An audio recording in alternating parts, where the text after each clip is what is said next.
ദേശീയ junior amateur athletics മീറ്റിൽ പങ്കെടുക്കാൻ സുമനസ്സുകളുടെ സഹായം തേടുകയാണ് മലപ്പുറം താനൂരിലെ കായിക താരം.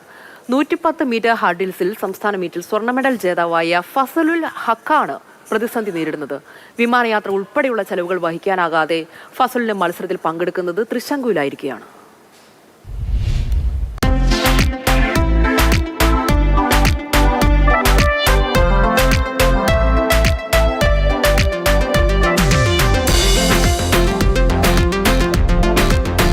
സംസ്ഥാന ജൂനിയർ അത്ലറ്റിക് മീറ്റിൽ 110 മീറ്റർ ഹഡിൽസിലെ സ്വർണ്ണ മെഡൽ ജേതാവ് ഫസലുൽ ഹക്ക്.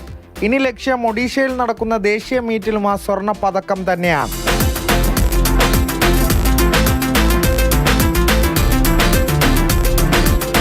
ഉറച്ച നിശ്ചയദാർഢ്യവുമായി ഫസലുൽ തയ്യാറാണ്.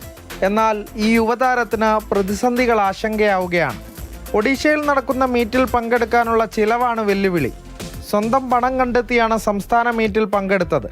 ഇനി എങ്ങനെയെന്ന ചോദ്യമാണ് മത്സ്യത്തൊഴിലാളിയായ ഫസലുവിൻ്റെ പിതാവിൻ്റെ മുന്നിൽ ഉൾപ്പെടെ ഉയർന്നു നിൽക്കുന്നത്. ഇപ്പോൾ ഒരു മത്സ്യത്തൊഴിലാളിയാണ്.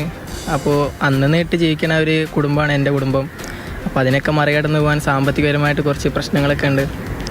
അപ്പോഴും കേരളത്തിലെ താരങ്ങൾ സ്വന്തം നിലയിൽ ചിലവ് കണ്ടെത്തേണ്ടി വരികയാണ്. ചിലവും കാര്യങ്ങളൊക്കെ തന്നെ സർക്കാരിൻ്റെ വക ഒരു ആനുകൂല്യങ്ങളും കിട്ടുന്നില്ല. മറ്റു സംസ്ഥാനങ്ങളിലൊക്കെ നല്ല ആനുകൂല്യങ്ങളൊക്കെ കിട്ടുന്നുണ്ട്. അത് നമ്മൾ ഈ കേരളത്തിൽ കിട്ടുന്നത് എനിക്ക് മാത്രമല്ല, എന്നെ പോലെ കുറേ അത്ലറ്റിനൊന്നും കിട്ടുന്നില്ല ഇവിടെ. മത്സരത്തിന് ഇനി ദിവസങ്ങൾ മാത്രമാണ് ബാക്കി. സുമനസ്സുകളോ അധികൃതരോ തണലാകുമെന്ന പ്രതീക്ഷയിലാണ് ഫസലുൽ ഹക്ക്. പ്രതീക്ഷയാണ് ഫസലുൽ ഹക്കിനെ പോലെയുള്ള താരങ്ങൾ.